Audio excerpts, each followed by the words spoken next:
ಪ್ರತಿನಿತ್ಯ ಯೋಗಾಭ್ಯಾಸ ಮಾಡೋದ್ರಿಂದ ಆಗ್ತಕ್ಕಂಥ ಲಾಭಗಳನ್ನ ಕುರಿತಾಗಿ ಮಾಹಿತಿಗಳನ್ನು ನೋಡಿ. ಶೌಚ, ತಪಸ್, ಸಂತೋಷ, ಸ್ವಾಧ್ಯಾಯ, ಈಶ್ವರ ಪ್ರಣಿಧಾನ, ದೇಹದ ಮನಸ್ಸಿನ ಕೊಳೆಯನ್ನ ತೊಳಿತಕ್ಕಂಥ ಒಂದು ವ್ಯವಸ್ಥೆಗೆ ಯೋಗ ಅಂತ ಹೇಳ್ತಾರೆ. ಆಸನದಿಂದ ಶರೀರ ಏನಾಗುತ್ತೆ ಅಂತ ಹೇಳಿದ್ರೆ ಪವಿತ್ರವಾಗಿರ್ತಕ್ಕಂಥ ಬಲಿಷ್ಠವಾಗಿರ್ತಕ್ಕಂಥ ಶಕ್ತಿ ಆಗುತ್ತೆ. ಈ ದೇಹ ಪವಿತ್ರವಾಗಿರ್ತಕ್ಕಂಥ ಶಕ್ತಿಯ ಆಗರ ಆಗಿದೆ.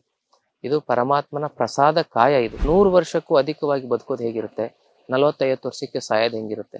ಸುಪ್ರಭಾತ ಸಮಯದಲ್ಲಿ ಅರ್ತಿಯಲ್ಲಿ ಲಿಂಗವನೆನೆದೆ ತಪ್ಪೋದು ಅಪಮೃತ್ಯು ಕಾಲ ಕರ್ಮಗಳೆಲ್ಲ ದೇವ ಪೂಜೆಯ ಮಾಟ ದುರಿತ ಬಂಧನ ದೂಟ ಶಂಭು ನಿಮ್ಮಯ್ಯ ನೋಟ ತೆರೆ ಹಿಂಗದ ಕಣ್ಬೇಟ.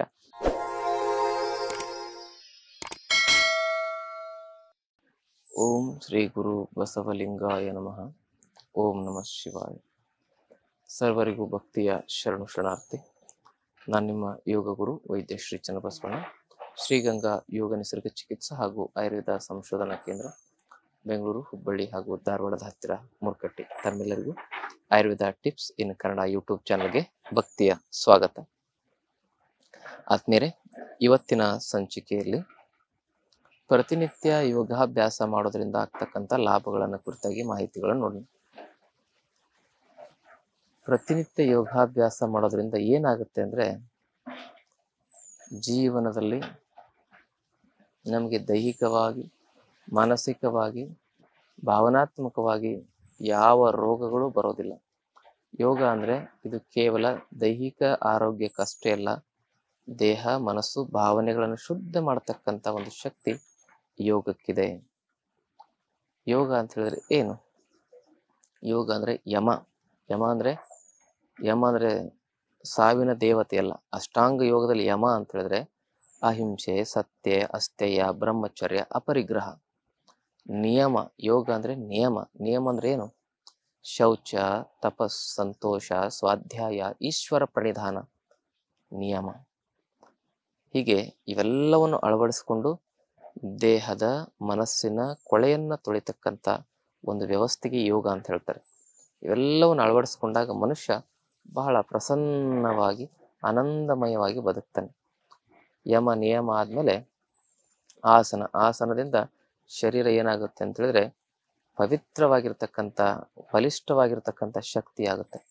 ಇಲ್ಲಾಂದ್ರೆ ದೇಹ ನಮಗೆ ಸಾಥ್ ಕೊಡೋದೇ ಇಲ್ಲ. ನಾವೇನೇ ಮಾಡ್ಬೇಕಂದ್ರೂ ಏನಾಗುತ್ತೆ, ದೇಹ ತೊಂದರೆಗೊಳಗಾಗಿಯೇ ಇರ್ತದೆ. ದೇಹ ಒಂದು ಪವಿತ್ರವಾಗಿರ್ತಕ್ಕಂಥ ಶಕ್ತಿಯಾಗಿ ಬಲಿಷ್ಠವಾಗಿರ್ತಕ್ಕಂಥ ಯಂತ್ರವಾಗಿ ನಮಗೆ ಕೆಲಸ ಕೊಡ್ಬೇಕೇ ಹೊರತು ನಾವು ಉಲ್ಟಾ ದೇಹದ ಕೆಲಸವನ್ನು ಮಾಡ್ಲಿಕ್ಕೋಸ್ಕರನೇ ನಮ್ಮ ಜೀವನ ಹಾಳು ಮಾಡ್ಕೊಳ್ತಕ್ಕಂಥದ್ದಾಗಿದೆ. ಜೀವನದಲ್ಲಿ ಪರಿಪೂರ್ಣವಾಗಿ ಏನಾದ್ರೂ ಒಂದು ದೇಹದಲ್ಲಿ ತೊಂದರೆಗಳಾಗ್ತಾನೆ ಇರ್ತವೆ. ಅದಕ್ಕಾಗಿ ನಾವೇನ್ ಮಾಡ್ತೇವೆ, ಆ ದೇಹದ ಆರೋಗ್ಯಕ್ಕಾಗಿನೇ ಜೀವನ ಪೂರ್ತಿ ನಮ್ಮ ಜೀವನದ ಪ್ರತಿ ಅಮೂಲ್ಯವಾದ ಕ್ಷಣಗಳನ್ನ ನಾವು ವ್ಯರ್ಥ ಮಾಡ್ತಾ ಇರ್ತೇವೆ. ಆದ್ರೆ ದೇಹ ಆ ಒಂದು ಸಮಯ ವ್ಯರ್ಥ ಮಾಡ್ತಕ್ಕಂಥ ಸಾಧನ ಆಗ್ಬಾರ್ದು. ಸಮಯವನ್ನ ಶುದ್ಧಗೊಳಿಸ್ತಕ್ಕಂಥ, ಸಮಯವನ್ನ ಪರೋಪಕಾರಕ್ಕಾಗಿ ಸಿದ್ಧಗೊಳಿಸ್ತಕ್ಕಂಥ ಒಂದು ಶಕ್ತಿಯಾಗಿ ಕೆಲಸ ಮಾಡಬೇಕು. ಈ ದೇಹ ನಶ್ವರ ಅಲ್ಲ. ಬಹಳ ಜನ ದೇಹ ನಶ್ವರ ಅಂತ ಹೇಳ್ತಾರೆ. ಅಲ್ಲ, ಈ ದೇಹ ಪವಿತ್ರವಾಗಿರ್ತಕ್ಕಂಥ ಶಕ್ತಿಯ ಆಗರ ಆಗಿದೆ. ಇದು ಪರಮಾತ್ಮನ ಪ್ರಸಾದ ಕಾಯ. ಇದು ಹಾಗಾಗಿ ಈ ದೇಹದಲ್ಲಿ ಬಲ ಹೆಚ್ಚಾಗ್ಬೇಕಾದ್ರೆ ಆಸನ ಮಾಡೋದು. ಹಾಗೇನೆ ಆಸನದಲ್ಲಿ ನಿಯಮಗಳಿದಾವೆ, ಅವೆಲ್ಲವನ್ನು ನಾವು ಹೇಳಿದ್ದೇವೆ. ಯೋಗಾಸನ ಹೇಗ್ ಮಾಡಬೇಕು, ಹೇಗಿಲ್ಲ ಅಂತಕ್ಕಂಥದ್ರ ಬಗ್ಗೆ ಎಲ್ಲ ಸ್ಪಷ್ಟವಾಗಿ ಹೇಳಿದ್ದೇವೆ. ನೀವು ಹಿಂದಿನ ಎಪಿಸೋಡ್ಗಳನ್ನ ನೋಡ್ಬೋದು.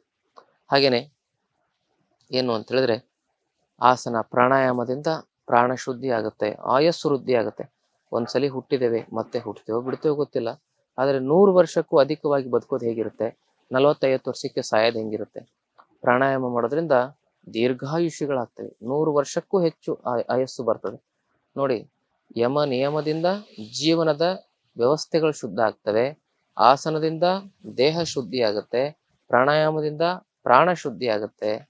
ಯಮ ನಿಯಮ, ಆಸನ, ಪ್ರಾಣಾಯಾಮ, ಪ್ರತ್ಯಾಹಾರದಿಂದ ನಮ್ಮ ಇಂದ್ರಿಯಗಳು ಪ್ರಸನ್ನವಾಗ್ತವೆ, ಇಂದ್ರಿಯಗಳು ದೈವಿಮಯ ಆಗ್ತವೆ. ಬಹಿರ್ಮುಖವಾಗಿ ಹರಿದು ವ್ಯರ್ಥ ಆಗ್ತಕ್ಕಂಥ ಆ ಒಂದು ಇಂದ್ರಿಯ ಶಕ್ತಿಯನ್ನು ಅಂತರ್ಮುಖಗೊಳಿಸೋದಕ್ಕೆ ಪ್ರತ್ಯಾಹಾರ ಅಂತ ಹೇಳ್ತಾರೆ. ಧಾರಣ ಅಂತ ಹೇಳಿದ್ರೆ ನಾವು ಒಂದು ವಸ್ತುವಿನ ಮೇಲೆ ಹೆಚ್ಚು ಏಕಾಗ್ರತೆಯನ್ನಿಟ್ಟು ಕಾಯಕ ಮಾಡೋದು. ಕಾಯಕ ನಿಷ್ಠೆಗೆ ಧಾರಣ ಅಂತ ಹೇಳ್ತಾರೆ. ನಿಷ್ಠೆಯಿಂದ ಕಾಯಕ ಮಾಡೋದು. ಏನೋ ಕೆಲಸ ಮಾಡ್ತಿದ್ರೆ ಕಾಟಾಚಾರಕ್ಕಲ್ಲ, ಅಲ್ಲಿ ಏಕಾಗ್ರತೆ ಇರಬೇಕು. ಏಕಾಗ್ರತೆನೇ ಧಾರಣ. ಏಕ ಚಿತ್ತವೇ ಧ್ಯಾನ. ಏಕ ತಾನತಃ ಧ್ಯಾನ ಅಂತ ಹೇಳ್ತಾರೆ. ಧ್ಯಾನ ಅಂದ್ರೆ ಸುಮ್ಮನೆ ಕಣ್ಣು ಮುಚ್ಕೊಂಡು ಕೂರೋದಲ್ಲ ದೆವ್ ಕುಂತಂಗಿ. ಹಾಗಲ್ಲ ಧ್ಯಾನ ಅಂದ್ರೆ. ಧ್ಯಾನ ಅಂದ್ರೆ ಏಕತಾನತಃ. ಅಡಿಗೆ ಮಾಡ್ಬೇಕಾದ್ರೆ ಏಕಾಗ್ರತೆ, ಪ್ರಸಾದ ಮಾಡ್ಬೇಕಾದ್ರೆ ಏಕಾಗ್ರತೆ, ಕಸ ಗುಡಿಸ್ಬೇಕಾದ್ರೆ ಏಕಾಗ್ರತೆ, ಕೆಲಸ ಮಾಡ್ಬೇಕಾದ್ರೆ ಏಕಾಗ್ರತೆ, ಯಾರಾದ್ರೂ ಸೇವೆ ಮಾಡ್ಬೇಕಂತಂದ್ರೆ ಏಕಾಗ್ರತೆ. ಏಕತಾನತಃ, ಏಕಭಾವ, ಜಾಗೃತ ಭಾವಕ್ಕೆ ಧಾರಣ ಅಂತ ಹೇಳ್ತಾರೆ. ಅದೇ ಆ ಧಾರಣ ಗಟ್ಟಿ ಆಗ್ತಾ ಆಗ್ತಾ ಧ್ಯಾನ ಆಗುತ್ತೆ. ಧ್ಯಾನ ಅಂತ ಹೇಳಿದ್ರೆ ಕಣ್ಣು ಮುಚ್ಕೊಂಡು ಕೂರೋದಲ್ಲ. ಧ್ಯಾನ ಅಂತ ಹೇಳಿದ್ರೆ ಪವಿತ್ರವಾದ ಜೀವನವೇ ಧ್ಯಾನ. ಶರಣ ನಿದ್ರೆಗೈದರೆ ಜಪ ಕಾಣಿರೋ, ಶರಣನೆದ್ದು ಕುಳಿತರೆ ಶಿವರಾತ್ರಿ ಕಾಣಿರೋ, ಶರಣ ನಡೆದೇ ಪಾವನ ಕಾಣಿರೋ, ಶರಣ ನುಡಿದೇ ಶಿವ ತತ್ವ ಕಾಣಿರೋ. ಹಾಗೆ ನಾವೆಲ್ಲ ಶರಣ ಜೀವನವನ್ನು ನಡೆಸಬೇಕು. ನಾವೆಲ್ಲ ಆಧ್ಯಾತ್ಮ ಜೀವಿಗಳಾಗ್ಬೇಕು. ಅದಕ್ಕೆ ಪೂರಕವಾಗಿರ್ತಕ್ಕಂಥ ವ್ಯವಸ್ಥೆನೆ ಯೋಗ. ಈ ಎಲ್ಲ ಯೋಗಗಳು ಹಿಮಾಲಯದಿಂದ ಬಂದ್ರೆ ಕರ್ನಾಟಕದಲ್ಲಿ ಒಂದು ಯೋಗ ಬಂತು, ಅದಕ್ಕೆ ಶಿವಯೋಗ ಅಂತಾರೆ. ಅದಂತೂ ಅದ್ಭುತ ಯೋಗ. ಕೈಯಲ್ಲಿ ಇಷ್ಟಲಿಂಗ ಇಟ್ಕೊಂಡ್ರೆ ಅದು ಇಷ್ಟಲಿಂಗ ಕಂಪ್ಲೀಟ್ ಕಾರ್ಬನ್, ಅದರಲ್ಲಿ ಇಂಗಳಿಕ, ಚಂದ್ರಕಾಂತ, ಶಿಲಾರತ್ನ, ಆಮೇಲೆ ಏನು ತುಪ್ಪದ ಒಂದು ಕಾರ್ಬನ್ ಅನ್ನು ಹಾಕಿ ಮಾಡಿರ್ತಾರೆ.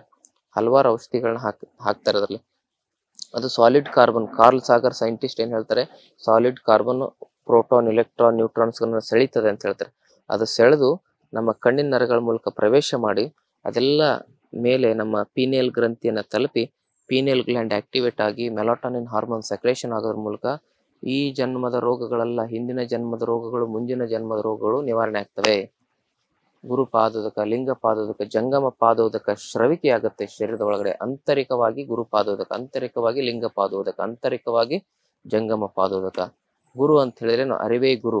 ಲಿಂಗ ಅಂತ ಹೇಳಿದ್ರೆ ಆಚಾರ, ನಮ್ಮ ಆಚಾರ ಶುದ್ಧವಾಗಿದ್ರೆ ಅದೇ ಲಿಂಗ. ಹಾಗೆ ಅನುಭಾವವೇ ಜಂಗಮ. ಗುರು, ಲಿಂಗ, ಜಂಗಮ ಇವೆಲ್ಲ ಅನುಭಾವದ ಜೀವನ, ಆಚಾರದ ಜೀವನ, ವಿಶ್ವ ಭ್ರಾತೃತ್ವದ ಜೀವನ ನಡೆಸಿದ್ರೆ ಅಂತರಂಗದ ತರಂಗದ ಧ್ವನಿಗಳೆಲ್ಲ ಜಾಗೃತವಾಗಿ ಆ ಒಳಗಡೆ ಆ ಸೂಕ್ತವಾಗಿರ್ತಕ್ಕಂಥ ಶಕ್ತಿಯಲ್ಲಿ ಸ್ಫುರಣಗೊಳ್ಳುತ್ತೆ, ದೀಪ್ತಗೊಳ್ಳುತ್ತೆ. ಅದೇ ನಿಜವಾಗಿರ್ತಕ್ಕಂಥ ಯೋಗವಾಗಿ ನಮ್ಮ ಜೀವನವನ್ನ ರಕ್ಷಣೆ ಮಾಡುತ್ತೆ. ಅದು ಶಿವಯೋಗ ಅಂತ ಹೇಳ್ತಾರೆ. ಅದ್ಭುತವಾಗಿ ಗೃಹಸ್ಥರ ಯೋಗ, ಅದು ಕುಟುಂಬಸ್ಥರ ಯೋಗ. ನಾವು ಯಾರು ಕುಟುಂಬದಲ್ಲಿದ್ದೇವೆ, ಮನೆ ಮಕ್ಕಳು ಈ ಜೀವನ ನಡೆಸ್ತಾ ಇದ್ದೇವೆ, ಅವರೆಲ್ಲರಿಗೂ ಈ ಭವ ಸಂಸಾರದಿಂದ ಶಿವ ಸಂಸಾರಕ್ಕೆ, ಶಿವ ಸಾಕ್ಷಾತ್ಕಾರಕ್ಕೆ, ಶಿವ ಸಂಸಾರ ಅನ್ನೋದಕ್ಕೆ ಶಿವ ಸಾಕ್ಷಾತ್ಕಾರಕ್ಕೆ ತೆಗೆದುಕೊಂಡು ಬರ್ತಕ್ಕಂಥ ಒಂದು ಅದ್ಭುತ ಶಕ್ತಿ ಯೋಗಕ್ಕಿದೆ. ಕುಟುಂಬವನ್ನು ಗಟ್ಟಿಗೊಳಿಸ್ತಕ್ಕಂಥ ಶಿವಯೋಗ ಅದು. ಇಷ್ಟಲಿಂಗ ಯಾರು ಬೇಕಾದ್ರೂ, ಜಾತಿ, ವರ್ಗ, ವರ್ಣ ಯಾವುದು, ಲಿಂಗ ತಾರತಮ್ಯ ಯಾವುದು ಇಲ್ಲ. ಯಾವ ವರ್ಗದವ್ರು, ಯಾವ ಧರ್ಮದವ್ರು, ಯಾವ ಜಾತಿಯವ್ರು ಬೇಕಾದ್ರೂ ಈ ಒಂದು ಲಿಂಗ ಕಟ್ಕೋಬಹುದು, ಶಿವಯೋಗ ಮಾಡಬಹುದು. ಹೀಗೆ ಯೋಗ, ಪ್ರಾಣಾಯಾಮ, ಆಸನಗಳನ್ನು ಮಾಡ್ತಾ, ಶಿವಯೋಗವನ್ನು ಮಾಡ್ತಾ ನಮ್ಮ ಜೀವನವನ್ನ ಗಟ್ಟಿಗೊಳಿಸ್ಬೇಕು. ಸುಪ್ರಭಾತ ಸಮಯದಲ್ಲಿ ಅರ್ತಿಯಲ್ಲಿ ಲಿಂಗವನೆನೆದೆ ತಪ್ಪೋದು ಅಪಮೃತ್ಯು ಕಾಲ ಕರ್ಮಗಳೆಲ್ಲ ದೇವ ಪೂಜೆಯ ಮಾಟ ದುರಿತ ಬಂಧನ ದೂಟ ಶಂಭು ನಿಮ್ಮಯ್ಯ ನೋಟ ತೆರೆ ಹಿಂಗದ ಕಣ್ಬೇಟ. ಹಾಗೆ ಯೋಗ ಮಾಡಿ, ಧ್ಯಾನ ಮಾಡಿ, ಪ್ರಾಣಾಯಾಮ ಮಾಡಿ, ಶಿವಯೋಗ ಮಾಡಿ ನಮ್ಮ ಜೀವನವನ್ನ ಪವಿತ್ರಗೊಳಿಸ್ಕೊಳ್ತಕ್ಕಂಥದ್ದು ಬಹಳ ಮುಖ್ಯ. ಇಲ್ಲಾಂದ್ರೆ ನಾವೇನ್ ದುಡಿತೀವಲ್ಲ ಅದೆಲ್ಲ ಆಸ್ಪತ್ರೆ ಪಾಲಾಗ್ತಾ ಇದೆ, ಔಷಧಿಗಳ ಪಾಲಾಗ್ತಾ ಇದೆ, ಜೀವನ ನರಕ ಯಾತನೆ ಅನುಭವಿಸ್ತಾ ಇದೀವಿ. ಹಾಸಿಗೆಲ್ ಬಿದ್ದು ಒಳ್ಳಾಡ್ತಾ ಇರ್ತೀವಿ, ನರಳಾಡ್ತಾ ಇರ್ತೇವೆ. ನೂರಾರು ಕಾಯಿಲೆಗಳು, BP, ಶುಗರು, ಅರ್ಥರೈಟಿಸು, ಕೊಲೆಸ್ಟ್ರಾಲು, ಥೈರಾಯ್ಡ್ ಸಮಸ್ಯೆ, ಕಿಡ್ನಿ ಪ್ರಾಬ್ಲಮ್ಮು, ಎಷ್ಟೆಷ್ಟು ರೋಗ ಬಂದು ಒದ್ದಾಡ್ತಾ ಇರ್ತೇವೆ. ಕೆಲವರಿಗೆ ಮನಸ್ಸಿಗೆ ರೋಗ, ಕೆಲವರಿಗೆ ದೇಹಕ್ಕೆ ರೋಗ, ಕೆಲವರಿಗೆ ಜನ್ಮ ಜನ್ಮಾಂತರಕ್ಕೆ ಅಂಟ್ಕೊಂಡು ಬಂದಿರತಕ್ಕಂಥ ರೋಗಗಳು. ಇವೆಲ್ಲ ರೋಗಗಳಿಂದ ಮುಕ್ತಿ, ಯೋಗದ ಶಕ್ತಿ ನಿಮ್ಮ ಶರೀರದಲ್ಲಿ ಪ್ರವೇಶ ಆಗಬೇಕಂದ್ರೆ ತಾವು ನಿತ್ಯ ಯೋಗ ಮಾಡಬೇಕು. ಯೋಗಿಗಳಿಗೆ ಯಾವತ್ತೂ ದುಃಖ ಬರೋದಿಲ್ಲ, ನೋವು ಬಾಧಿಸೋದಿಲ್ಲ. ಯೋಗಿ ಸದಾ ಸುಖಿಯಾಗಿರ್ತಾನೆ.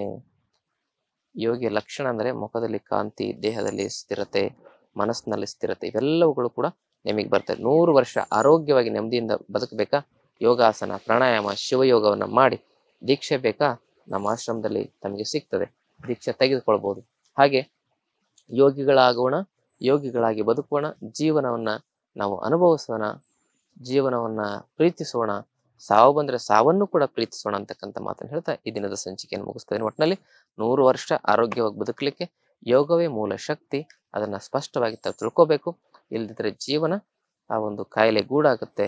ಜೀವನ ಅಜ್ಞಾನದ, ಅಹಂಕಾರದ, ಮದ ಮತ್ಸರಗಳ ಒಂದು ಕೆಟ್ಟ ಕೊಳಕಿನಲ್ಲಿ ಬಿದ್ದು ಒದ್ದಾಡಬೇಕಾಗ್ತದೆ. ಜೀವನ ಅರ್ಥಹೀನವಾಗುತ್ತೆ. ಅದಕ್ಕಾಗಿ ಯೋಗವೇ ಇದಕ್ಕೆಲ್ಲ ಪರಿಹಾರ. ಯೋಗ ಇಲ್ದಿದ್ರೆ ಜೀವನ ನಶ್ವರ ಅಂತಕ್ಕಂಥ ಮಾತನ್ನು ಹೇಳ್ತಾ ಈ ದಿನದ ಸಂಚಿಕೆಯನ್ನು ಮುಗಿಸ್ತದೆ. ಯೋಗ ಅಂದ್ರೆ ಕೇವಲ ಮಾಡೋದಲ್ಲ, ಯೋಗಾಸನ ಪ್ರಾಣಾಯಾಮ ಅಷ್ಟೇ ಮಾಡೋದಲ್ಲ. ಯೋಗ ಮಾಡೋದೆಷ್ಟು ಮುಖ್ಯನೋ ಯೋಗಿಗಳಾಗಿ ಬದುಕೋದಷ್ಟೇ ಮುಖ್ಯ. ಅಂದರೆ ನಡೆನುಡಿ ಸಿದ್ಧಾಂತವಾಗಿ ಬದುಕೋದು ಪರಿಪೂರ್ಣ ಯೋಗ. ಆದ್ಮೇಲೆ ಈ ವಿಡಿಯೋನ ಎಲ್ಲರಿಗೂ ಶೇರ್ ಮಾಡೋದ್ರ ಮೂಲಕ ಯೋಗದ ನಿಜ ಪರಿಕಲ್ಪನೆಯಲ್ಲ ಎಲ್ಲರಿಗೂ ಹರಡಬೇಕು ಅಂತಕ್ಕಂಥ ವಿನಂತಿಯನ್ನು ಮಾಡ್ಕೊಳ್ತಾ, ಜೊತೆಗೆ ತಾವಿನ್ನೂ ನಮ್ಮ ಚಾನಲ್ನ ಸಬ್ಸ್ಕ್ರೈಬ್ ಮಾಡ್ಕೊಂಡಿಲ್ಲ ಅಂದರೆ ದಯವಿಟ್ಟು ಸಬ್ಸ್ಕ್ರೈಬ್ ಮಾಡ್ಕೊಳ್ಳಿ. ಫೇಸ್ಬುಕ್ನಲ್ಲೂ ಪೇಜ್ ಇದೆ ಆಯುರ್ವೇದ ಟಿಪ್ಸ್ ಇನ್ ಕನ್ನಡ ಅಂತ, ಅಲ್ಲೂ ಕೂಡ ಫಾಲೋ ಮಾಡ್ಬೋದು. ಗುಣವಾಗದ ಕಠಿಣ ಕಾಯಿಲೆಗಳಿಗೆ ಯೋಗದಲ್ಲಿ ಆಯುರ್ವೇದದಲ್ಲಿ ಪರಿಹಾರ ಇದೆ. ಕಂಡುಕೊಳ್ಳೋ ಪ್ರಯತ್ನವನ್ನು ಮಾಡಿದರೆ 100 ವರ್ಷ ಆರೋಗ್ಯವಾಗಿ ನೆಮ್ಮದಿಯಿಂದ ಬದುಕಬಹುದು. ಭಕ್ತಿಯ ಶರಣಾರ್ಥಿ.